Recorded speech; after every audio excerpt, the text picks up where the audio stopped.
Monsieur le Haut-Commissaire, Madame la Présidente, Mesdames et Messieurs, chers amis, ça n'est pas un hasard si vous vous trouvez aujourd'hui dans la maison des caisses d'épargne qui abrite leur fédération nationale.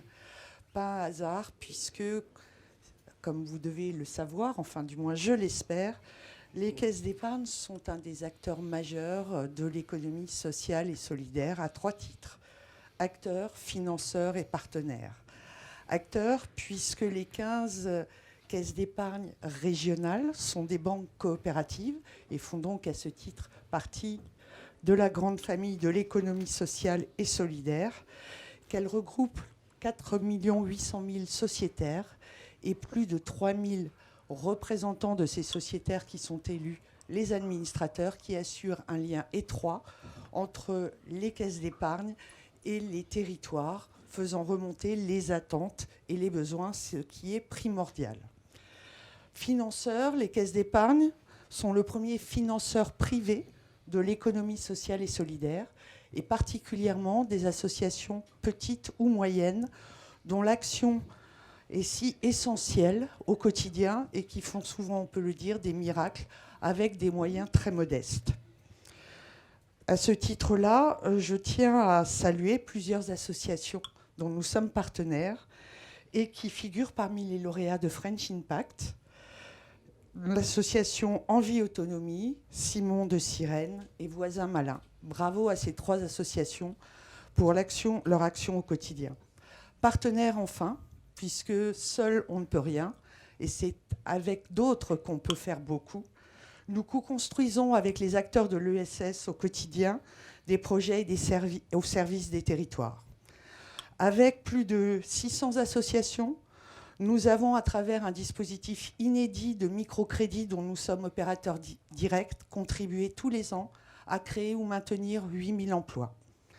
À travers notre association d'éducation financière, Finance et Pédagogie, et ces 1000 associations partenaires, nous contribuons tous les ans à former plus de 45 000 personnes à la bonne maîtrise de leur budget, ce qui est une des voies indispensables pour l'autonomie bancaire et financière. Enfin, avec la Fonda, le CEGET, nous sommes partenaires du Carrefour des innovations sociales qui permet de détecter au plus près les initiatives qui ont un fort impact pour le développement social des territoires. Donc pour toutes ces raisons, vous serez toujours les bienvenus à la Fédération nationale des caisses d'épargne et je vous cède la parole en ayant hâte d'entendre ce que vous allez nous dire.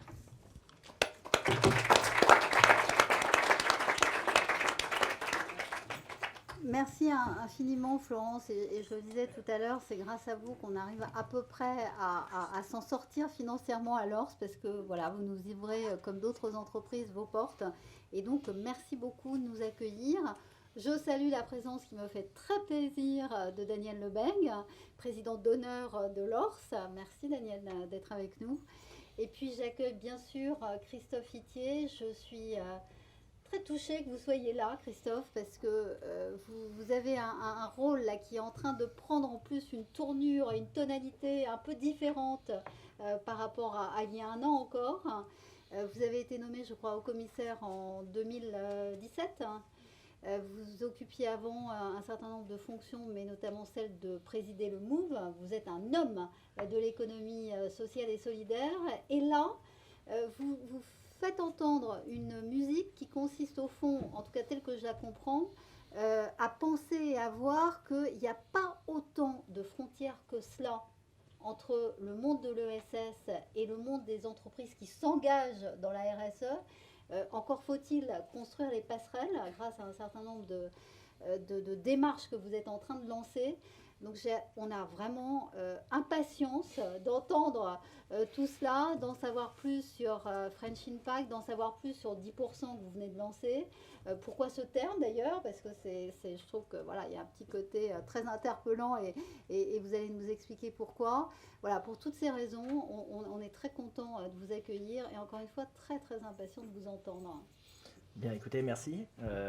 Merci pour cette belle introduction. Ça me met un peu la pression pour être à la hauteur de l'attente suscitée. En tout cas, merci Madame la Directrice Générale de m'accueillir ici. Merci Monsieur le Président d'honneur, Madame la Présidente, de m'accueillir dans cette assemblée. Je suis très heureux d'être ici, un petit peu chamboulé parce que j'étais hier à Nairobi en fait. J'ai atterri ce matin pour des causes qui font complètement écho à ce que vous portez et ce que vous avez débattu aujourd'hui, dans ce moment où, en fait, pour faire face à ces grands défis sociaux, écologiques, qu'ils soient français, mondiaux, africains, asiatiques. J'étais en Corée il y a 15 jours. Nous vivons le même momentum, en fait. Un moment où on se dit qu'il faut trouver une nouvelle voie, et cette voie, elle est notamment celle de transformer nos modèles d'entreprise pour faire en sorte qu'elle, de plus en plus, elle s'engage vers une performance globale qui réconcilie la performance économique durable avec des enjeux écologiques et sociaux. J'étais à Nairobi donc hier, où ils sont face à des défis évidemment. Quand on regarde leurs défis démographiques, sociaux, écologiques, finalement on est un peu rassuré quand on rentre ici. On se dit ça va, c'est encore à portée d'homme. Pour vous donner juste un chiffre, j'étais avec justement des entreprises conventionnelles, je ne sais pas comment on les appelle, mais en tout cas des entreprises qui s'engagent pour relever un certain nombre de défis sociaux, avec des entreprises qui travaillent sur la question de l'insertion des jeunes dans l'emploi, avec des chiffres qui sont assez effrayants, puisque 900 000 jeunes rentrent tous les ans sur le marché de l'emploi au Kenya. Donc pour vous dire le défi en termes de formation, de connexion entre des industries en tension, des entreprises en tension, comme on connaît ici en France en matière de compétences, et en même temps cette jeunesse qui arrive souvent sans qualification sur le marché de l'emploi, et donc souvent bascule soit dans l'économie souterraine, soit dans la délinquance ou la très grande pauvreté. J'étais il y a de cela 10 jours à New Delhi, donc je vous rassure, parfois je suis quand même à Paris. Je ne suis pas au commissaire aux affaires étrangères, mais j'essaye, je postule. Comme on va penser à moi, j'essaie de démontrer que je suis capable d'encaisser les miles. Donc en termes d'empreinte carbone, c'est déplorable, je vous le dis tout de suite. Mais en même temps, je ne serai pas avec vous ce soir, donc il faut choisir. Donc je déporte l'empreinte carbone sur l'ORS. On va planter des arbres. Il va falloir en planter un paquet. Donc j'étais à New Delhi, et pareil, à New Delhi, des enjeux aussi colossaux. 1,5 demi-milliard d'Indiens vont rejoindre les villes d'Inde d'ici 2050. Donc les enjeux en termes d'infrastructure, d'accompagnement population, éducatif, sanitaire, d'électrification sont colossaux. Et là aussi, aucun État, quelle que soit sa puissance, sa volonté politique, n'a la capacité de répondre à ces défis. Et donc, évidemment, de manière, là pour le coup, quasi naturelle, ce sont les entreprises qui ont commencé à faire pivoter leur modèle et pour remplir nos objectifs commerciaux, industriels, à se dire qu'il fallait absolument intégrer, je ne sais pas si c'est moi qui... Non, je crois que j'ai coupé mon portable. D'intégrer évidemment ces enjeux sociaux. C'est comme cela qu'en Inde, Tata, qui électrifie l'ensemble de l'Inde, a développé un social business pour faire en sorte que non seulement il faut faire venir l'électricité jusqu'aux populations les plus précarisées, mais en plus il faut aussi les accompagner pour maîtriser les flux. Et qui dit maîtriser les flux, c'est de l'éducation c'est à la santé, etc. Et donc finance des associations, des entreprises qui travaillent sur ces sujets-là en lien avec leur enjeu industriel et d'aménagement du territoire d'envergure qu'est l'électrification de l'Inde. De la même façon, là aussi, des entreprises sociales font ce travail au Kenya de matchage entre des jeunes qui rentrent sur le marché de l'emploi et des entreprises en tension dans les métiers. C'est le cas aussi en Colombie, où dans les accords de paix, suite à la guérilla des FARC, 13 000 aujourd'hui guerrieros FARC sont à réinsérer dans la société. Et là encore, des entreprises telles que Sodexo se sont engagées à réinsérer dans leurs effectifs un certain nombre d'anciens combattants FARC. Alors c'était un peu compliqué au début et un peu épidermique. Et finalement, au total, quelques années plus tard, sur les 13 000 anciens combattants FARC qui étaient engagés, Sodexo en a inséré dans ses effectifs 1300. C'est juste énorme, et en a fait un enjeu d'ailleurs.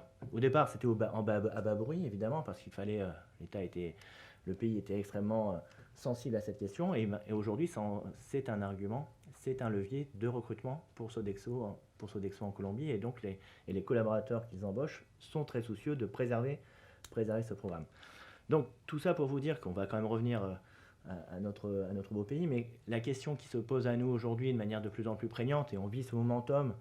Alors vous êtes évidemment des pionniers, des convaincus de la cause, mais aujourd'hui nous vivons un momentum dans notre société. Nous n'avons jamais connu autant de tribunes, de mouvements, d'entreprises bienveillantes, altruistes, de cercles à raison d'être, d'entreprises, de cercles des entreprises à mission qui se créent pratiquement chaque jour, des tribunes. Et puis il y a la loi Pacte qui, quoi qu'on en pense peut-être qu'on aurait pu aller plus loin encore sur la définition de l'objet social d'entreprise, peut-être plus loin sur les entreprises à mission, peut-être plus loin aussi sur les fondations actionnaires. Néanmoins, elle a eu un effet performatif. Et nous voyons bien que certaines positions, et je citerai personne pour vexer personne, mais certaines positions qui étaient radicalement opposées à ces sujets en entrée de discussion lors du rapport Notaire-Sénat ont fortement bougé et sont même les premiers à se saisir des dispositions de la loi. Je vois que sur les sourires, je n'ai pas besoin de citer les noms pour savoir ou de quoi on parle. Et donc, nous vivons de ce moment qui ne fait que confirmer ce que nous disent aussi les sondages sur la jeunesse qui aujourd'hui met le sens comme premier critère de choix dans ses futurs employeurs, de ces entreprises. Et vous en êtes beaucoup des représentants qui ont compris que pour aller chercher de nouveaux talents, les conserver, eh bien, il fallait apporter porter d'autres valeurs qui incarnent le projet de l'entreprise, la raison d'être de l'entreprise. C'est aussi jamais sans doute les clients n'ont été aussi et les citoyens clients n'ont été aussi soucieux des qualités environnementales de leurs produits, des qualités et des vertus sociales et environnementales des entreprises. Et puis nous avons de plus en plus de dirigeants, de responsables de RSE, de responsables d'entreprises qui aujourd'hui souhaitent porter cette question de réconcilier performance économique, impact social et environnemental. Il y a des entreprises de l'économie sociale et solidaire qui portent cela en ADN, mais de plus en plus, je vais finir par répondre à votre question, de plus en plus intègrent cette démarche. Et tout ça, tout ça est très, très vertueux. Et on pourrait se dire finalement tout ça va dans le bon sens, sauf nous avons un impératif qui est l'urgence à agir. L'urgence à agir nous est rappelée par les citoyens qui se mobilisent régulièrement à travers des pétitions, l'affaire du siècle, qui se réunissent en France sur les ronds-points, et cette crise nous a dit quelque chose aussi de l'état du pays et des réponses surtout à apporter.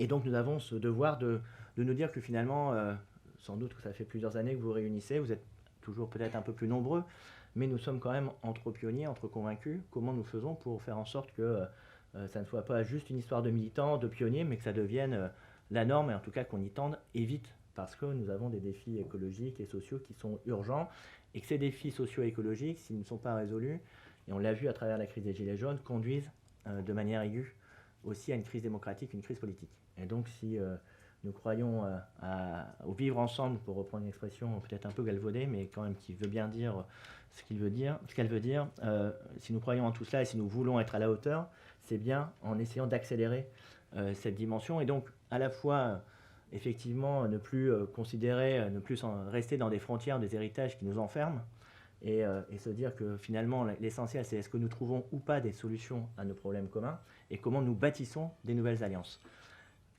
Et donc c'est pour ça, c'était le générique de Mission Impossible. Oui. Donc c'était une mission impossible de faire la conclusion en moins de 45 minutes. Très bien, je sais que je suis le dernier obstacle qui vous sépare de ce super buffet, donc je vais essayer de mettre un terme rapidement à vos souffrances. Surtout qu'en plus une AG c'est toujours un peu pénible, il faut se le dire. Donc ce que nous avons lancé pour essayer justement d'accélérer cette démarche, c'est cela. Donc je fais mon VRP, j'ai quelques catalogues, donc je pourrais vous les dispenser. C'est cette démarche 10% pour tout changer. Alors pourquoi 10%? C'est ce fameux tipping point. Alors il y a tout un débat, ça peut être 12,5, 16, je suis prêt à ouvrir le débat, c'est pas tellement l'intérêt. L'intérêt c'est de se dire, évidemment ça peut être décourageant, compte tenu des enjeux, de se dire voilà, il va falloir que toutes les entreprises s'engagent, et ça va prendre 2-3 générations si tout va bien. Or, il y a un principe sociologique qui dit que quand une communauté a un comportement singulier, à partir du moment où elle constitue 10% de la masse et qu'elle a un comportement récurrent, des actes récurrents, elle fait basculer l'ensemble de la communauté. Et donc on a pris ce principe pour se dire, réunissons les 10% d'acteurs, d'entreprises qui s'engagent vraiment sur cette voie de la performance globale pour faire enfin basculer le système. Alors une fois qu'on a dit ça, évidemment, en termes de communication, l'histoire se raconte bien. Maintenant, comment fait-on? Encore une fois, on a un impératif d'urgence. Et donc, ce qu'on a derrière cette belle couverture, il y a quelques feuillets. En fait, c'est le résultat d'un travail que nous avons mené avec une centaine d'entreprises, d'entrepreneurs, de dirigeants, d'acteurs, d'experts. Beaucoup sont dans la salle. Pour se dire, finalement, nous avons tous le même constat. Il faut aller plus vite, il faut créer des convergences, des nouvelles alliances publiques-privées, entreprises classiques, entreprises ESS, associations. Des choses se font déjà dans les territoires avec des fondations, du mécénat, de l'impact investing. Voilà, tout ça est extrêmement, encore une fois, divers et porteur d'espoir, mais comment nous accélérons? Et donc, on s'est dit, on va essayer de trouver les 5 grands enjeux auxquels on doit répondre pour passer à ces 10% et faire basculer le système. Et donc, nous avons défini ces 5 enjeux. Le premier, c'est comment nous créons cet effet de mobilisation, c'est-à-dire de pair à pair, comment les entreprises, les entrepreneurs, les responsables d'entreprises qui portent ces sujets vont convaincre d'autres entreprises de s'embarquer. Aujourd'hui, nous avons encore un gap énorme pour embarquer des TPE, des PME notamment, des ETI, qui sont dans l'urgence de faire, qui n'ont pas forcément les moyens de se doter d'une direction RSE. On a encore, je crois, 11% de PME qui font de la RSE. Elles sont 22% dans celles qui font du mécénat d'entreprise, mais 11% uniquement des PME sont engagées dans la RSE, donc on a un gap énorme. On a un gap énorme en mécénat d'entreprise. Seuls 9% des entreprises, malgré le débat qui a lieu actuellement et qui pose beaucoup de questions, on pourra en discuter, je ne sais pas s'il y a un temps de répondre questions-réponses, mais sinon je peux l'aborder tout de suite et du coup je vous amène à 20h30. Voilà, beaucoup d'entreprises souhaitent s'engager, mais ne savent pas comment faire. 2, il faut sécuriser ce premier engagement. Et donc, comment à la fois nous organisons pour mobiliser dans nos réseaux, dans nos mouvements, les entreprises pour les embarquer dans cette démarche et comment nous leur donnons des outils, des leviers simples d'engagement qui soient adaptés à leur projet d'entreprise. Toutes les entreprises ne vont pas aller vers les entreprises à mission, c'est une structuration extrêmement complexe. Ça demande de la maturation. Par contre, il y a des leviers relativement simples qui permettent d'aller sur ce chemin de l'entreprise à mission. Et donc, premier chantier, comment nous mobilisons de pair à pair. Deuxième chantier, c'est l'économie à impact. Et là, nous balayons tous les leviers de financement de cette économie, l'impact investing, le mécénat par exemple, qui sont tous ces leviers qui sont émergents aujourd'hui, la finance responsable. Comment nous accélérons sur ces leviers de financement pour créer une économie à impact beaucoup plus stable et avec un vrai cap dans la durée. Troisième sujet, c'est la question du label de la mesure de l'impact. Je vais vous donner un chiffre. L'ADEME a fait un recensement des labels. Rien que sur la question environnementale, il y a 400 labels. Comment voulez-vous que des consommateurs, des investisseurs, nous-mêmes, nous repérions dans ce marais des indicateurs? Comment nous donnons à voir des entreprises qui s'engagent vraiment? Imaginons c'est peut-être une chimère, mais un Yuka de l'engagement, nous aurions tout de suite un levier de massification énorme. Si nous pouvions noter l'ensemble des entreprises au regard des ODD, par exemple, nous aurions, pour les investisseurs comme pour les citoyens, les consommateurs, un formidable levier à la fois de valorisation pour les entreprises qui font des choses et qui s'engagent, mais aussi d'incitation pour celles qui en sont plus éloignées, voire qui n'ont pas encore compris que c'était la seule voie d'avenir. Donc comment nous donnons à voir? Est-ce qu'il faut un label? Est-ce qu'il faut un label supplémentaire? Il y a le label Bicorp, il y a le label Lucie. Est-ce qu'il faut un label européen comme le proposait le rapport Nota-Sénard? Voilà, tous ces sujets-là, avec la mesure de l'impact, sont sur la table dans ce chantier numéro 3. Quatrième chantier, c'est ce que nous avons appelé les actes. Pardon. Pour que vous ayez une petite respiration, ce chantier numéro 3, non, mais c'est juste de la bienveillance. Ah, pardon. Je pensais que je devenais bleu. Mais... Pas du tout. Ce chantier numéro 3, vous avez eu la gentillesse de nous en confier à l'ORS la direction, si je puis dire, avec le Global Compact et la Croix-Rouge. Ouais. Et donc, voilà, on va revenir vers nos membres pour porter des réflexions un peu collectives qui, j'espère, apporteront des réponses aux questions essentielles que vous posez là. Voilà, puisque le principe, c'est que ces chantiers soient l'idée par 3 experts ambassadeurs qui sont chargés, alors non pas de de rédiger les mesures parce que évidemment tout le monde a un agenda extrêmement chargé, donc nous allons mettre des moyens pour construire ces mesures, mais en tout cas qui apportent la vision et guident un peu la méthodologie.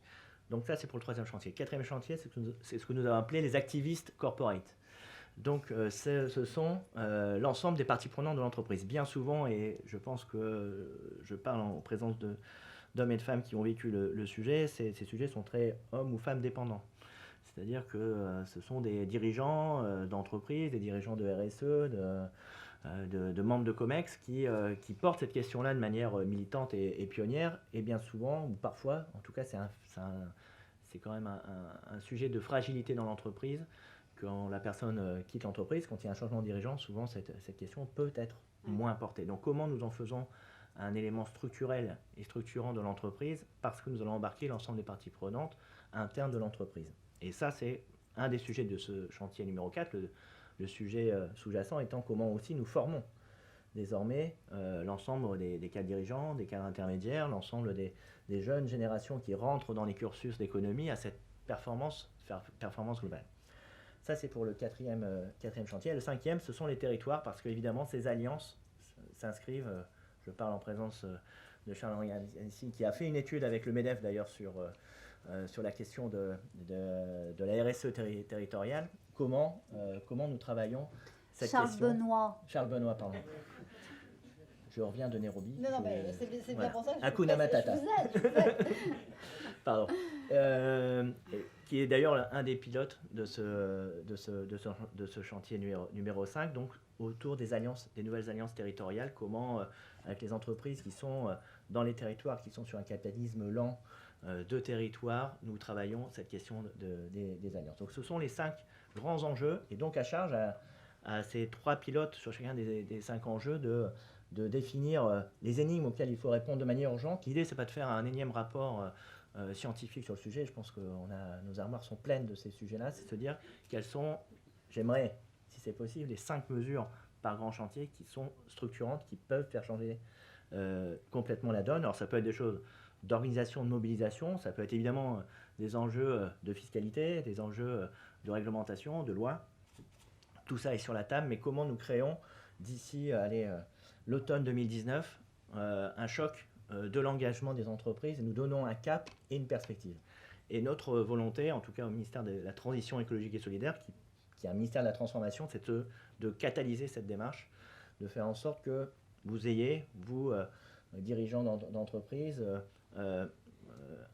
une entrée unique au sein de ce ministère pour que nous puissions mettre en ligne toutes les politiques publiques, tous les dispositifs qui existent, qui sont au service de l'engagement des entreprises. Alors évidemment, nous avons déjà l'économie sociale et solidaire, l'entrepreneuriat social, nous avons un certain nombre de dispositions sur l'économie circulaire, mais sur le mécénat, sur la RSE, comment nous donnons une vraie visibilité, une vraie cohérence, une vraie convergence de l'ensemble de ces politiques vers un seul objectif, assurer cette transition écologique et solidaire, je dirais même cette révolution écologique et solidaire, parce qu'il va falloir aller très très vite pour répondre à nos défis sociétaux. Et donc je refais un coup de publicité, de réclame, ça c'est pour les générations, pour les jeunes générations, je m'excuse de la publicité.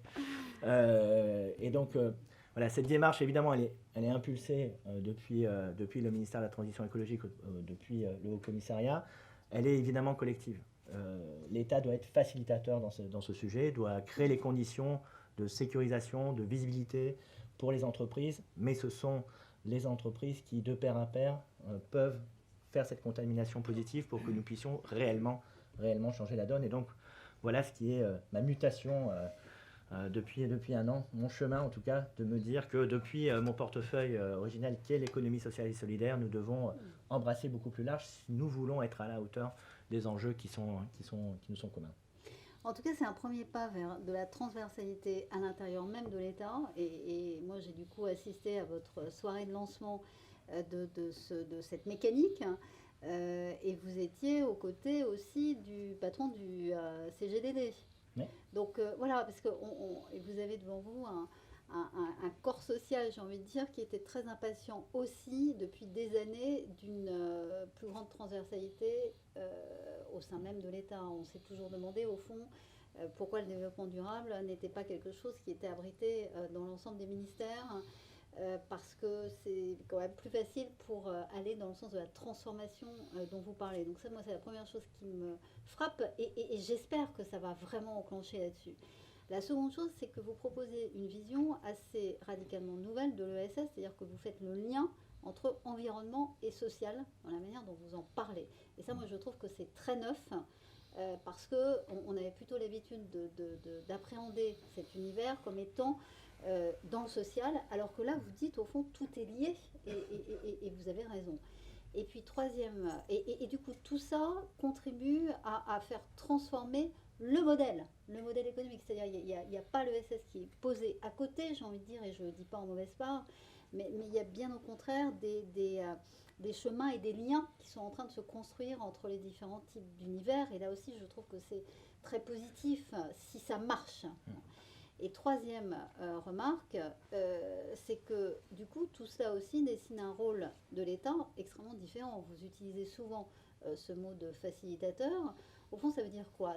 Ça veut dire que les entreprises, au regard de cette évolution de la RSE, du développement durable, sont elles-mêmes devenues un peu des acteurs politiques et du coup, elles redéfinissent, enfin, elles ont besoin que soit redéfini le lien avec la puissance publique et que d'une certaine manière, ce rôle de facilitateur était aussi une réponse à cela.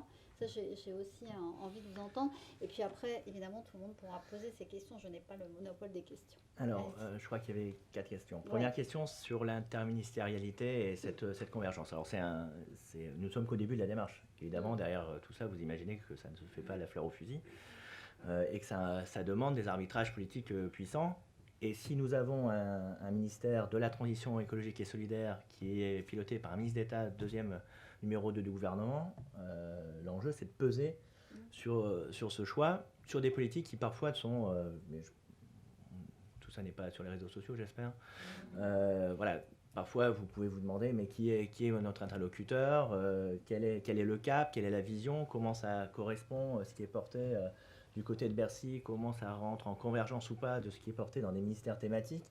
Bref, l'idée c'est vraiment de donner, c'est aussi le rôle de l'État, de redonner, on parle d'État stratège, et bien en matière d'engagement, il faut aussi donner une stratégie, une vision, un cap et une stabilité, parce que l'engagement, on parle des enjeux écologiques et sociaux, nous avons un enjeu commun qui est celui de sortir du court-termisme, et donc le court-termisme, c'est vous donner aussi de la visibilité pour rentrer dans des démarches pluriannuelles, dans des démarches d'engagement sur le moyen terme, voire sur le long terme. C'est pour ça que, par exemple, dans les propositions que moi je mets au débat sur la question du mécénat d'entreprise, c'est pourquoi nous ne gratifierions pas de manière fiscale les entreprises qui s'engagent, par exemple, sur 3 ans.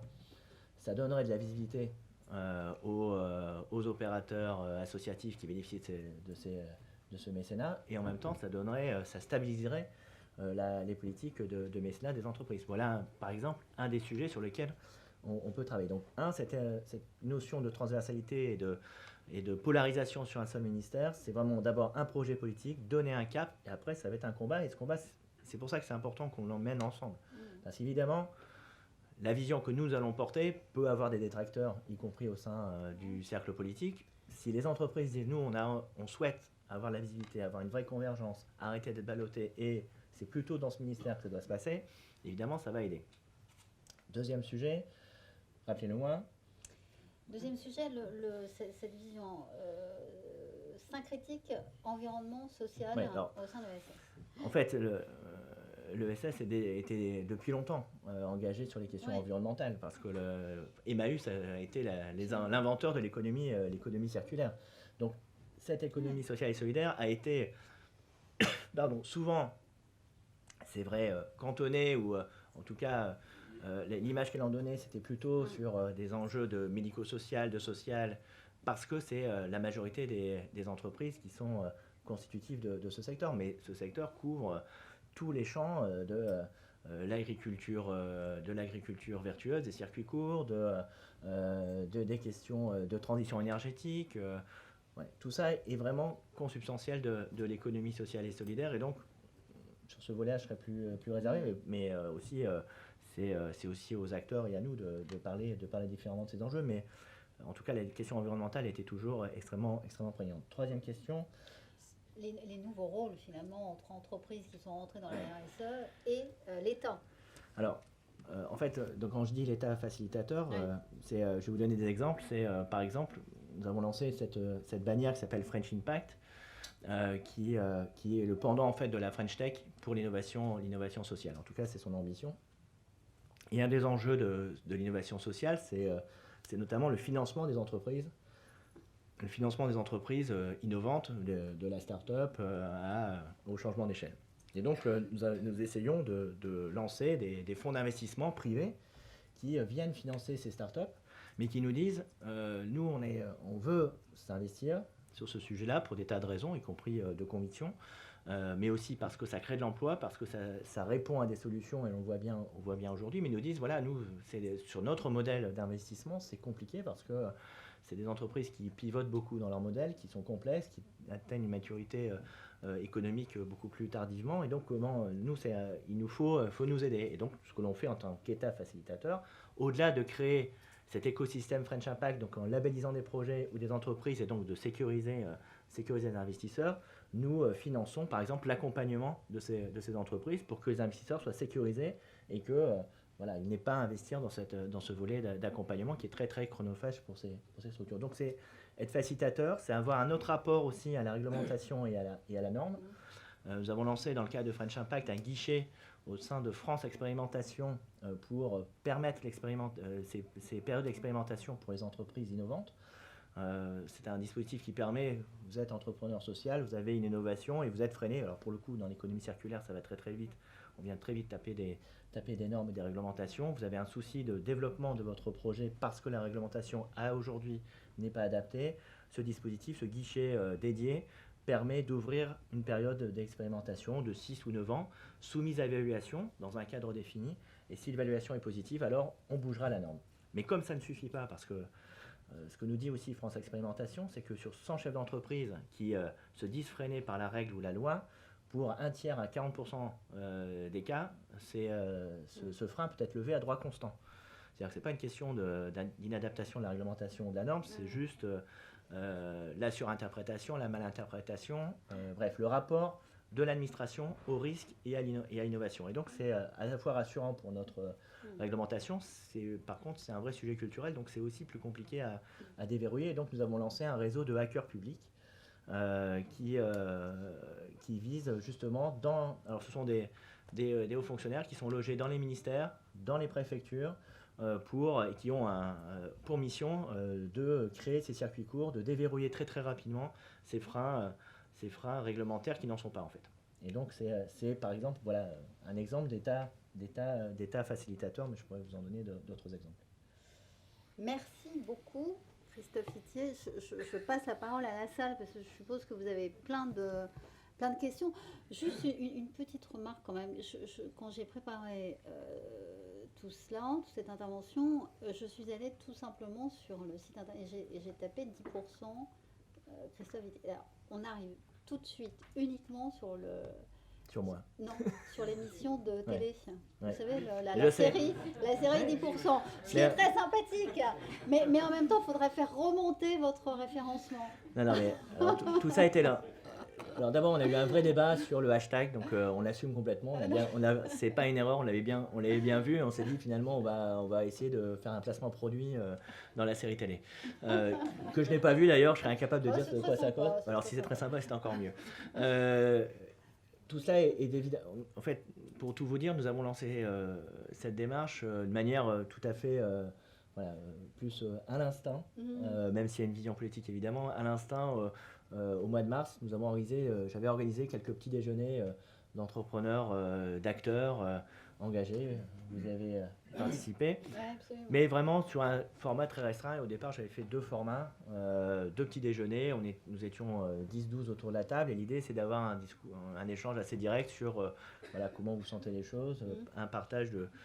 Et puis finalement, de 2, on en a fait 10. Parce que d'abord, comme c'est une communauté, tout le monde se parle et tout le monde se dit mais pourquoi moi je suis pas au petit déjeuner, moi aussi j'aime bien manger des petits croissants à la maison de l'Argentine. Et donc on a dû étendre ce dispositif, mais surtout parce qu'il y avait vraiment une attente et on s'est rendu compte qu'il y avait un besoin, une envie de faire converger tous ces mouvements qui se créent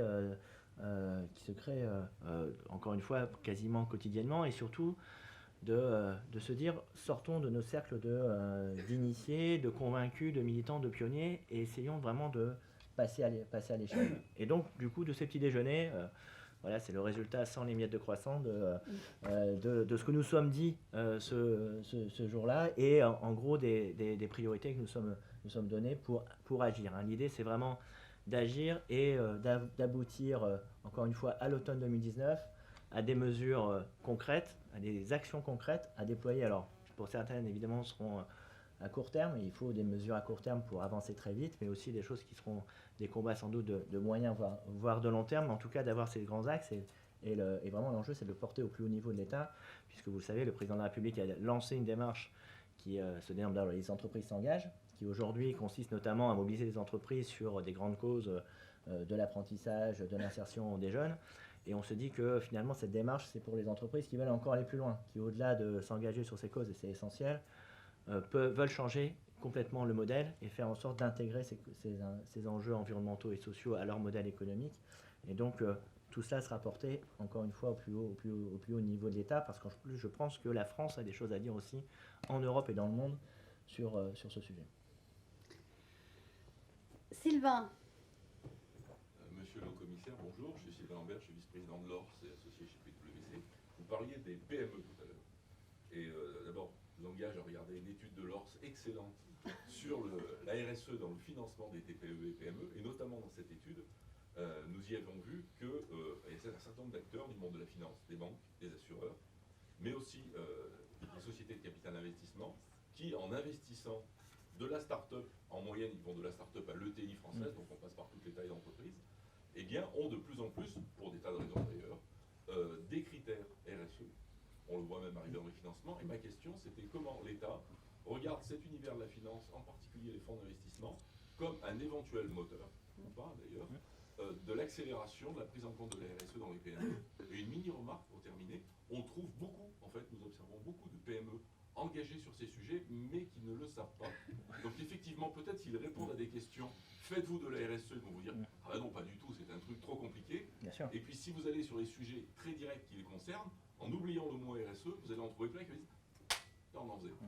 Voilà, donc votre regard sur ces... Alors, sur ce dernier point, ça, pour le coup, c'est vraiment commun aux ETI, aux PME, toutes ces entreprises qui s'engagent de manière tout à fait discrète, qui n'en font parfois même pas état, voire qui l'ignorent même, qui se disent finalement tout ça répond à un enjeu qui dépasse ma performance directe commerciale ou industrielle. Donc là aussi, dans l'enjeu numéro 1 de mobilisation, c'est aussi donner à voir et avoir une prise de conscience pour ceux qui font déjà. Parfois des choses assez extraordinaires d'ailleurs, sans que ça soit repéré. Et donc c'est aussi valoriser des rôles modèles pour permettre à des entreprises qui sont dans l'écosystème de cette PME, de cette TPE, de s'embarquer aussi dans la démarche. Donc nous rencontrons régulièrement jusqu'à l'ETI d'ailleurs, qui font beaucoup de choses au service de leur territoire et qui parfois n'ont pas identifié ça comme réellement une politique au sein de leur entreprise, mais plutôt parfois portée par un cadre ou portée par un dirigeant, ou portée historiquement par l'entreprise. Ça a toujours été comme ça et finalement personne ne se pose la question. Donc il y a aussi cette conscientisation et cette identification à faire. Après, sur la question de la finance responsable, de l'impact investing, de l'investissement d'impact, alors j'étais, il se trouve, dans une réunion à l'Élysée cet après-midi justement sur cette question-là. Puisque, vous le savez, la France a la présidence du G7 cette année, que le sujet du G7, c'est les inégalités, la lutte contre les inégalités, et que la France essaye de mobiliser l'impact investing au service de la résorption d'un certain nombre d'inégalités sur le G7, et que, plus loin, ou en tout cas intégré à cette démarche, venant du ministère de la Transition écologique, et c'est en l'occurrence moi qui pilote cette démarche, nous allons relancer des dispositifs tels que les contrats impact social, mais aussi faire en sorte que, je l'ai dit tout à l'heure, nous identifions tous ces nouveaux modèles, ces innovations financières aussi, parce qu'il y a beaucoup d'innovations et de nouveaux modèles, de nouveaux modèles financiers. Comment nous donnons d'abord à voir de cette finance. Là aussi, il y a des tas de choses qui se font dans une discrétion quasi absolue, alors qu'il y a des choses absolument extraordinaires. Et surtout, si nous voulons changer d'échelle, il faut que l'État donne de la visibilité aussi à cette finance. Donc, moi, je ne fais pas d'idéologie sur la finance. La finance n'est pas mon ennemi ni mon ami. On en fait on en fait ce qu'on en veut. C'est-à-dire que si nous créons des conditions d'un réarrimage de la finance sur des enjeux écologiques, des enjeux de développement durable, sur des enjeux sociaux, nous arriverons à avoir un effet levier. Si les États le veulent, si les entreprises le veulent, si l'ensemble des citoyens le veulent, nous pouvons infléchir ce système. Et donc, tout ce que nous essayons de faire, et d'ailleurs c'est l'objet du deuxième chantier que nous allons ouvrir, c'est vraiment de créer aussi de la valorisation sur ces investissements et d'encourager aussi ces nouveaux modèles. J'étais il y a quelques mois au lancement d'un fonds que nous labellisons, porté par Cedros Partners, qui investit dans l'immobilier 300 millions d'euros sur les 10 prochaines années, sur un rôle modèle tout à fait classique, et qui par contre, sans que l'État n'ait incité à quoi que ce soit, a intégré dans son modèle 20% des 30 millions d'euros pour acheter du résidentiel, donc des logements, et les met à disposition gratuitement pendant 10 ans du SAMU social de Paris et d'Habitat Humanisme. Et donc, grâce à ce dispositif, qui est intégré à leur modèle financier économique, c'est 5000 personnes qui, dans les 10 prochaines années, vont sortir de la rue. Et ça n'a pas fait la une des journaux. Et pourtant, c'est extrêmement vertueux. Et encore une fois, ça démontre bien, parce que l'État n'a pas du tout incité, plié le bras, créé une incitation fiscale. C'est juste qu'un certain nombre d'investisseurs ont compris qu'il fallait bâtir de nouveaux modèles, des modèles innovants. Et c'est cela que nous essayons de développer en labellisant ces fonds. Pour tout dire sur les questions des entreprises à impact, nous allons faire un événement au mois de septembre pour donner à voir justement de tous ces fonds d'investissement, de ces innovations financières, pour inspirer aussi d'autres investisseurs. Et c'est environ 200 millions d'euros que nous allons pouvoir valoriser au service de cette économie d'ici septembre, alors que, encore une fois, nous étions partis d'une feuille blanche il y a encore quelques mois. Alors c'est rien, 200 millions d'euros par rapport aux enjeux qui sont les nôtres. Néanmoins, encore une fois, c'est de donner à voir ces nouveaux modèles pour en inspirer et donner envie à d'autres d'investir.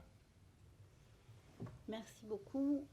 Alors, mesdames, merci beaucoup, Mélanie. Merci. Bonsoir, Stéphanie Gersten, Banque Neuflis OBC. Vous avez évoqué le mécénat en quelques mots. Le monde associatif est en émoi, pas uniquement. On parle encore de niche fiscale qui pourrait être rabotée, sachant que le mécénat, lorsqu'on sait de quoi il s'agit, n'est pas une niche fiscale, mais permet d'avoir une action qui rapporte beaucoup plus à l'État en général que ce qu'elle lui coûte. Est-ce que cet aspect d'impact sera pris en compte dans les réflexions de réarbitrage budgétaire ? Alors, là, je vais vous faire part de mon point de vue, parce que les points de vue sont différents, et aujourd'hui, les arbitrages ne seront pas rendus. Donc, on est en train de construire une éventuelle réforme, ou en tout cas des éventuelles mesures. J'entends les mois des associations, surtout qu'elles sont passées au travers de la réforme aussi de l'ISF en 2007-2018. Et donc, il y a autour du mécénat, et en fait, il y a plusieurs sujets. Il y a d'abord, la loi Aillagon a mis en place un dispositif extrêmement favorable pour le mécénat. C'était une décision politique, sauf que nous n'avons pas piloté cette politique de mécénat, et surtout nous n'avons pas mesuré l'impact. Et donc le seul impact que nous mesurons, c'est celui des recettes ou des non-recettes de l'État ou de l'impact sur les recettes de l'État. Et là, nous souffrons de cette vision qui n'est pas une vision en fait d'investissement social. Comment le mécénat est une politique d'investissement social qui vise à mobiliser un certain nombre de fonds privés. Moi, sur ces sujets, d'abord, il faut ne pas l'aborder uniquement par quelques dérapages ou quelques excès qui sont dénonçables à la fois comme contribuables et comme politique. On ne déstabilise pas, on ne casse pas un système pour résoudre le problème, pour résoudre l'exception. Néanmoins, et puis par ailleurs, cette règle a créé aussi des écosystèmes et des modèles économiques. Si on parle par exemple de réduire l'avantage fiscal de 60% à 40 ou à 50%, alors évidemment ça fait à 50% c'est 150 millions d'économies, à 40% c'est 340 millions, sauf que ça tue une partie d'écosystèmes, par exemple d'économie circulaire, des banques alimentaires. Un tiers des ressources des banques alimentaires, des Restos du Cœur, Secours Populaire est lié à l'avantage fiscal du don en nature de la grande distribution essentiellement. Le patron de la banque alimentaire me disait que c'est 40 millions pour Carrefour, je crois.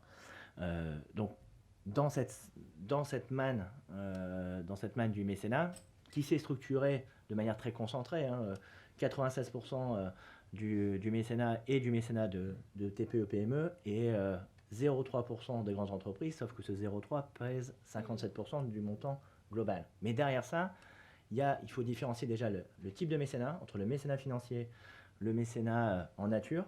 Et là, on touche vraiment à la question de l'économie circulaire et de l'aide alimentaire. Donc, il faut être extrêmement vigilant et ne pas avoir des règles à l'emporte-pièce. Deuxièmement, moi, je suis partisan de moduler le plafond des 0,5% du chiffre d'affaires en fonction de la taille de l'entreprise. On a encore à mobiliser. Alors, nous l'avons fait déjà au dernier PLF en indiquant un plancher à 10 000 euros pour les TPE qui permet de ne pas interroger le 0,5, pardon, je suis un peu technique, mais le 0,5 pour les TPE. Nous pouvons aller plus loin en différenciant selon la taille, selon aussi la durée. Moi, je suis partisan, encore une fois, de gratifier fiscalement les entreprises qui s'engagent dans un mécénat dans la durée. Je pense que ça sera un signe extrêmement positif d'abord pour se dire que finalement, ce n'est pas des effets d'opportunisme, mais non, ce n'est pas une niche fiscale parce qu'on s'inscrit dans la durée. Et deux, les projets que nous portons sont des projets ne sont pas des projets de court terme, mais de moyen terme, voire de long terme, et donc gratifiant cela. Donc, moi d'abord, je serais très prudent sur le fait de bouger les règles. Si on veut engager les entreprises, il faut leur donner de la stabilité et plutôt les encourager plutôt que de leur dissuader. Et ensuite, il faut créer juste des règles peut-être de contrôle supplémentaires. On parle de baisser ce plafond et de mettre un plafond forfaitaire c'était parti à 30 millions d'euros, à 10 millions d'euros, maintenant c'est 1 million d'euros. Là encore une fois, si on baisse ce plafond, on tue l'aide alimentaire, on tue l'économie circulaire. Après, on peut imaginer qu'il y a un plafond au-delà duquel l'État donne un rescrit fiscal et autorise l'opération. Ça peut se faire aussi. Moi, franchement, si on veut aller chercher des économies, je ne pense pas que ce soit dans le mécénat qu'il faut aller le chercher, surtout qu'on a aujourd'hui des défis qui demandent justement à faire en sorte que les entreprises s'y engagent. Et par contre, encore une fois, on favorise l'engagement à long terme et qu'on différencie mécénat en nature, mécénat financier, ça peut être une des pistes de réflexion, mais je serais plutôt, moi, partisan du statu quo pour le moment, quitte à faire les contrôles qui sont nécessaires pour les quelques dérives que l'on connaît. Mais aujourd'hui, on a besoin de stabilité pour répondre à nos défis. Donc, mais ça, c'est mon opinion personnelle. Je m'exprimerai dans une tribune prochainement sur le sujet. Et ensuite, ce sont aussi des arbitrages et des combats que nous avons en interne du gouvernement qui s'exercent. Tout le monde n'a pas le même point de vue. Daniel, est-ce que je peux avoir le micro pour Daniel? Mélanie, est-ce que je peux avoir le micro pour Daniel? Merci. On avait perdu Mélanie. Je vous le rends après, excusez-moi. Merci Mélanie. Dans la co-construction de la transition écologique et sociale, qui doit mobiliser tous les acteurs publics et privés. Moi, je voudrais vous faire part d'une préoccupation un peu d'hélicoptère, où je suis maintenant. Je pense que la dynamique est là, et elle est bonne, du côté des élus, en particulier des élus locaux, mais aussi parmi des élus nationaux, et évidemment au niveau du gouvernement. La dynamique est là. La dynamique est là, à mon avis, de plus en plus du côté des entreprises. On l'a dit, vous l'avez dit. Il y a évidemment tout le bloc associatif, ONG, et j'y agrège les académiques, le monde scientifique. Dans tous ces univers-là, parmi tous ces partenaires du bien commun, de la co-construction du bien commun, je pense que la dynamique est bonne. Il faut la développer. Mais à mon avis, il y a, dans cet attelage collectif, il y a une famille d'acteurs, elle est de première importance, où la dynamique n'est pas là. Elle n'est pas là. Et c'est les fonctionnaires. Les fonctionnaires de l'État et les fonctionnaires locaux. Ils sont 5,5 millions. Et ils sont en première ligne dans la mise en œuvre des politiques publiques. C'est leur mission dans la société, dans notre démocratie. Et je pense que c'est un on collectif.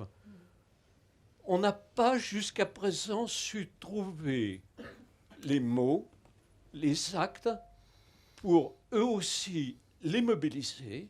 On leur a dit successivement, je l'ai dit, vous n'avez pas le monopole de l'intérêt général, s'il vous plaît. Bon, premier message. Deuxième message, vous êtes souvent une force d'inertie par rapport au mouvement, à la dynamique collective. C'est pas très mobilisateur. Il me semble que le moment, mais pardon de vous dire ça, vous êtes en première ligne, le moment est venu de recréer une dynamique qui soit une dynamique de confiance et d'action positive avec les autres acteurs du côté, je dis bien les fonctionnaires plus que les élus. Là, il y a quelque chose il y a un moteur qui n'est pas encore allumé comme il devrait l'être. Voilà, j'oublie pas que j'ai été fonctionnaire pendant 20 ans, bien sûr. Alors, sur ce point, je ne vais pas faire du fonctionnaire bashing parce que ça serait un peu facile, mais ce qui est sûr, c'est que nous avons construit nos politiques publiques de manière extrêmement descendante. L'administration n'est qu'au service des politiques publiques. Et donc, dans la culture administrative de ce pays, nous avons une administration qui est trop axée sur le contrôle et pas assez sur la prise de risque. Et en matière d'innovation, encore une fois, c'est pour ça que nous, on essaye de porter des dispositifs innovants pour insuffler cette culture de la confiance et du rapport au risque de l'administration. Donc il y a ce premier point. Et ensuite, nous avons des politiques publiques qui sont encore beaucoup trop en silo. Vous n'imaginez pas, sans défrayer de secret défense, la complexité pour organiser l'interministérialité de ma fonction. Vous réunissez 40 ou 30 ou 20 ou 10 ministères autour d'une table à raison de fonctionnaires par ministère.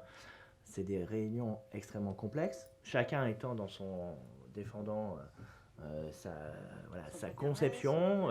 Prenez la question du mécénat, interrogez la vie associative, la direction de la vie associative, si on parle d'administration, interrogez les services du Haut-Commissariat, interrogez Bercy, la culture et l'éducation nationale, vous avez déjà des points de vue différents et tout est à faire ensuite de rapport de force. Et dans le rapport de force, évidemment, il y a le politique qui peut imposer son choix, mais il y a aussi la capacité d'inertie et de non-évolution, de de transversalité de nos politiques publiques. Et donc, les fonctionnaires sont le produit de cela, en fait. D'un rapport au risque, et là, on a un vrai sujet. Moi, j'étais entrepreneur avant d'être dans ces fonctions, donc j'ai toujours le souci de dire, voilà, quand on pense une politique publique, est-ce que ça vole ou ça vole pas? Est-ce qu'on est en capacité de la mettre en œuvre jusqu'au dernier kilomètre? Parce que bien souvent, on se dit, voilà, j'ai mis en place le truc et ça va percoler. C'est totalement faux. Et donc, comment, de manière très très pratique, parce que ça, je suis beaucoup sur le terrain, je vais vérifier que ça fonctionne effectivement et que l'administration notamment suit.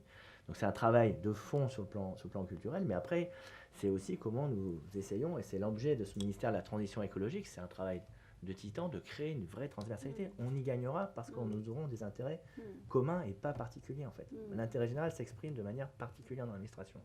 Et c'est ça qu'il faut que l'on casse et qu'on arrive à créer enfin cette transversalité. Alors on n'est qu'au début du chemin. Et quand je dis, par exemple, dans la question dans les politiques que je porte autant que commissaire, nous avons tout un volet aussi de formation des fonctionnaires, d'État et de collectivités territoriales à cette nouvelle façon aussi d'approcher ces défis socio-écologiques parce que ça impose on l'a vu dans la crise des Gilets jaunes, c'est quand même la culture française, on a un problème, on se retourne vers l'État en disant faites pour moi, trouvez-moi une solution. Or nous savons que c'est même pas une question de moyens, c'est une question que ça ne marche pas.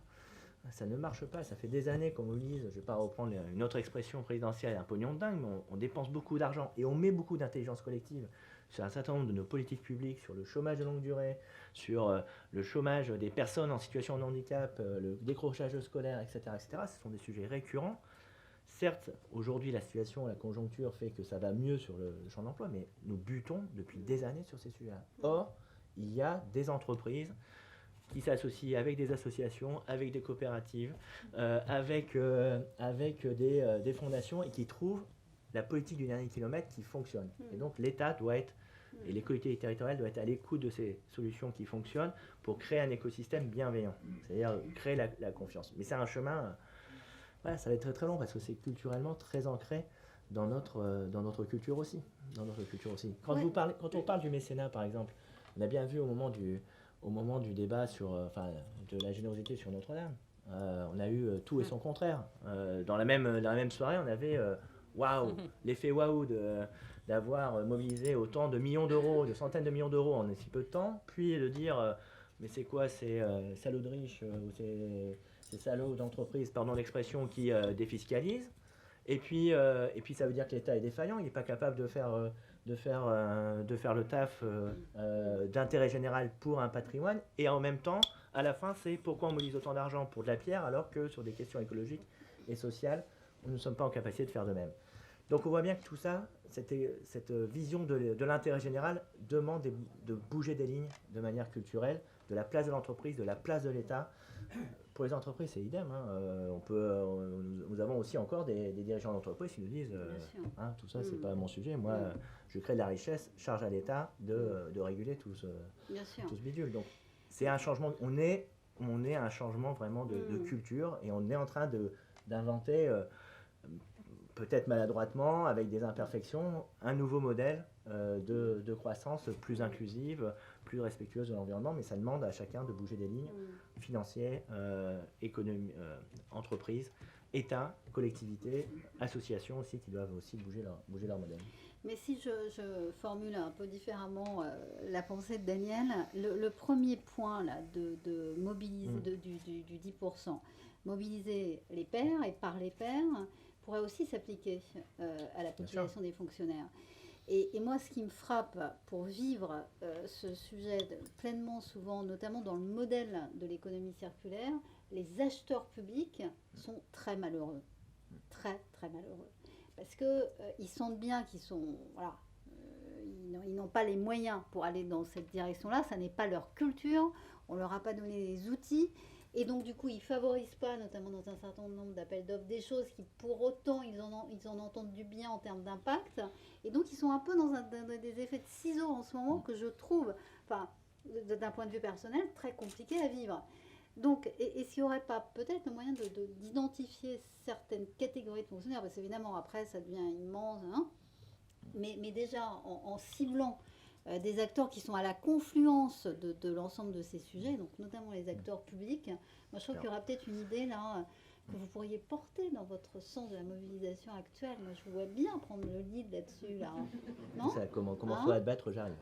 Non, mais de toute façon, c'est un des leviers. Quand on a parlé de l'économie impact, un des leviers évidents pour diffuser, massifier cet engagement des entreprises au service des défis écologiques et sociaux, c'est évidemment la commande publique. Et là, on n'est pas encore bon. On leur peut se donner des indicateurs en disant voilà 20%, 30% de la commande publique. Mais pour de vrai, ça ne marche pas. Ça ne marche pas parce que les acheteurs publics ne sont pas formés à ça. Parce que les critères ne sont pas suffisamment contraignants et expliqués surtout. Deux, que notamment, alors là pour le coup, pour les entreprises sociales, un acheteur public se dit voilà, ok, c'est peut-être moins vertueux, mais au moins je suis sécurisé parce que c'est une entreprise qui a pignon sur rue, je la connais. Et je sais qu'elle va pouvoir me délivrer. Et cette entreprise sociale qui répond pourtant davantage à mes impératifs ou ce qu'il serait bon de faire en matière écologique, elle est moins connue, son modèle est moins robuste. Voilà. Donc tout ça est en train d'être travaillé. Et aussi l'accès de ces entreprises sociales à la commande publique. Là, on a un vrai sujet parce que l'État et les collectivités payent tard. Et donc les entreprises qui sont de taille plus modeste ont du mal à avoir accès à la commande publique. Et donc ça, c'est un sujet que nous sommes en train de travailler avec BPI France. Mais c'est un vrai sujet. C'est vrai qu'il y a des professions dans l'administration qui sont plus sensibles que d'autres et sur lesquelles il peut avoir des effets leviers. Mais voilà, ce qu'on essaie de faire avec ces hackers publics, certes, c'est encore modeste, mais c'est vraiment diffuser cette culture. Et ce qui est extrêmement valorisant, c'est que pour convaincre d'autres fonctionnaires de s'engager dans cette démarche, le mieux, c'est de prendre ceux qui l'ont déjà fait. Voilà, ils racontent ce qui s'est passé dans la rencontre entre l'entreprise et l'administration, et voilà, les yeux s'allument et retrouvent le sens le sens de l'action et pas être seulement le bureau du non, mais le bureau du oui, on va essayer. Ce qu'on a fait dans Une dans- phrase, ce que j'ai à l'esprit, recréer l'esprit des 30 Glorieuses dans l'administration française. C'est elle, en première ligne, qui a fait la transformation de la France après la dernière guerre mondiale. Il faut leur rendre confiance et les embarquer dans le mouvement. Voilà ce que je voulais dire. Daniel, avec vous qui pouviez dire ça, vous le dites remarquablement bien. Merci. Alors, voilà, on a privé de questions. Pardon, hein, du coup, le micro arrive tardivement à vous. Je vous en prie. Pierre Sidem, je suis l'éditeur de RSE Data News, un média RSE, développement durable et finances responsables. Monsieur le haut-commissaire, on parlait tout à l'heure de mesures d'impact, qui je pense est un élément absolument clé pour mobiliser le secteur privé et surtout les capitaux privés. Mais il y a autant de mesures d'impact que de cas d'application et ça se voit très bien dans l'activité des fonds d'impact investing ou même dans les contrats à impact sociaux. Ma question est la suivante. La Commission européenne a publié aujourd'hui une taxonomie très détaillée de ce qui définit la finance durable, son fléchage, avec des seuils à atteindre extrêmement précis. Ne faudrait-il pas imaginer la même chose en matière d'impact social pour définir des objectifs minimums, le moyen d'y parvenir, peut-être via la commande publique, mais aussi par l'action du privé, et qui soient alignés avec les grands enjeux socio-économiques et environnementaux qui vont nous concerner. Oui, c'est précisément sur quoi on va travailler. Donc, je vous invite à vous inscrire dans le chantier numéro 3 que pilote Hélène. Donc, on va pouvoir entamer les travaux dès la fin de cette Assemblée Générale. C'est évidemment un enjeu de donner de la visibilité. Aujourd'hui, quand on parle d'impact, en fait, ça devient un mot quasi galvaudé. Et quand on parle de mesures d'impact, là, on est encore plus loin. Donc, ce que nous sommes en train de faire, c'est d'abord nous avons lancé un fonds de promotion de l'impact, c'est-à-dire essayer de financer aussi des méthodologies simples, reproductibles, lisibles de mesures de l'impact pour que nous commencions à avoir des référentiels un petit peu plus cadrés, comme ça peut commencer à le faire sur la question de la finance verte. Donc, c'est vraiment un des sujets sur lequel on travaille, mais nous ne sommes qu'au début, hein. Vous avez cité le contrat impact social, je ne sais pas si tout le monde sait ce que c'est, mais sur ce sujet-là, nous en avons 6 de signés en France. Hein, donc nous sommes encore qu'au début d'une démarche que nous allons accélérer. Il y aura des annonces qui seront faites en septembre sur le sujet. Mais un des enjeux forts, et c'est pour ça que nous l'avons inscrit comme un des enjeux de cette démarche 10%, c'est la question du label, de la mesure de l'impact pour donner de la visibilité et sécuriser l'investisseur, le client, l'épargnant, et les entreprises. Une dernière question ? Oui, Gérard. Le micro arrive. Oui, alors Gérard Mardinet, vice-président de l'ORS, mais pour rebondir sur ces mesures d'impact, aujourd'hui il y a l'articulation entre financeurs, les investisseurs et puis les entreprises, et je voudrais en particulier citer le cas des entreprises cotées en bourse, donc qui publie régulièrement des trajectoires financières pour les 3-5 ans qui viennent. Et est-ce qu'il n'y aurait pas une matière dans le but d'offrir une bonne visibilité justement à toute la communauté des investisseurs et des citoyens, de dire si vous publiez une trajectoire financière, vous devez publier en parallèle une trajectoire de votre impact environnemental, et si possible en amélioration, et une trajectoire de votre impact social. La transparence, c'est le meilleur des leviers. C'est le meilleur des leviers. Ce que certaines font d'ailleurs. Bien sûr. Ouais. Et je crois moins à la contrainte par la réglementation, par l'État, que simplement les parties prenantes. De plus en plus d'entreprises vont devoir de toute manière s'y plier parce qu'il y a une forte attente de leurs salariés, de leurs parties prenantes et plus globalement de la société. Donc on va vers ce levier. Et encore une fois, la transparence et la démocratisation de cette question d'impact sera le meilleur levier pour qu'on puisse vraiment changer la donne. Bon, je ne frustre personne si je dis que les questions sont terminées, sinon surtout si vous dites qu'il y a un super buffet sur un superbe jardin avec des boissons fraîches, etc. Je pense que personne ne va être frustré sur le sujet. Oui. Tu vois, il y en a quand même une, voilà, 2. Bonjour, je m'appelle Antonin Amadou, je suis le rédacteur en chef de RSE Data News, je travaille avec le monsieur là-bas. On assiste aujourd'hui à une convergence de plus en plus forte entre la RSE et le mécénat. Et on voit que dans les entreprises, qu'elles soient petites, moyennes ou grandes, mais c'est particulièrement vrai dans les grosses entreprises, les responsables RSE deviennent souvent responsables des fondations. Quelle est votre vision là-dessus? Est-ce que vous jugez que c'est une tendance qui va dans le bon sens, ou est-ce que au contraire, vous pensez qu'il faut continuer à distinguer bien les deux, en sachant qu'on peut définir la RSE par tout ce qui est extra-légal et donc qui va au-delà de la loi en termes de responsabilité économique? Merci. Voilà, là c'est une question conceptuelle à cette heure-ci de la journée. Moi, très honnêtement, moi ce qui m'intéresse, c'est est-ce que ça fait avancer l'engagement des entreprises, est-ce que ça trouve des solutions. Donc que le mécénat, que la philanthropie, que toutes les formes d'engagement rentrent dans la RSE, d'une entreprise, dans une politique RSE de l'entreprise, moi ça ne me choque pas. Et au contraire, c'est donner de la visibilité. Le tout, c'est en fait de mobiliser toutes les pratiques possibles pour renforcer l'engagement des entreprises. Et puis il y aurait beaucoup de choses à dire sur le premier diagnostic que vous posez. Je ne suis pas sûre qu'il soit aussi exact que cela. Et voilà, on a des chiffres là-dessus, donc on vous les passera. Sylvain Boucheron. Merci, bonjour. Je trouve très intéressant effectivement cette volonté de faire de la transversalité dans les administrations, surtout sur le sujet du développement durable. Vous avez à juste titre évoqué les objectifs de développement durable comme outil sur la question de la mesure d'impact dans le groupe de travail, entre autres piloté par Hélène. Et du coup, ma question, comment est-ce que ces travaux-là vont s'insérer dans la feuille de route française pour les ODD qui va être publiée sous peu? Alors là aussi, c'est un autre combat. Sur la feuille de route sur les ODD, ça s'y insère. Et d'ailleurs, ça me permet de faire encore de la publicité, puisque après j'arrête, on va pouvoir aller boire un verre. La France prend l'initiative. Vous voyez que ça ressemble un peu aux ODD. C'est pas tout à fait les ODD, mais on n'en est pas loin. La France prend l'initiative d'un premier sommet, d'une alliance de l'économie sociale et inclusive, donc de faire justement joindre les deux mondes, le 10 et 11 juillet. C'est un événement qui est labellisé dans le cadre du G7 évidemment, et qui donc est organisé les 10 et 11 juillet au Quai Branly, justement pour faire en sorte de peser dans cette feuille de route aussi des Françaises sur les ODD, pour faire en sorte que tout ce que nous portons au niveau national et ce que nous allons construire soit aussi en écho avec l'ensemble des objectifs de développement durable, évidemment. Donc c'est un des éléments, je fais cette parenthèse, c'est le 10 et 11 juillet, nous avons déjà 45 États qui seront présents à cet événement.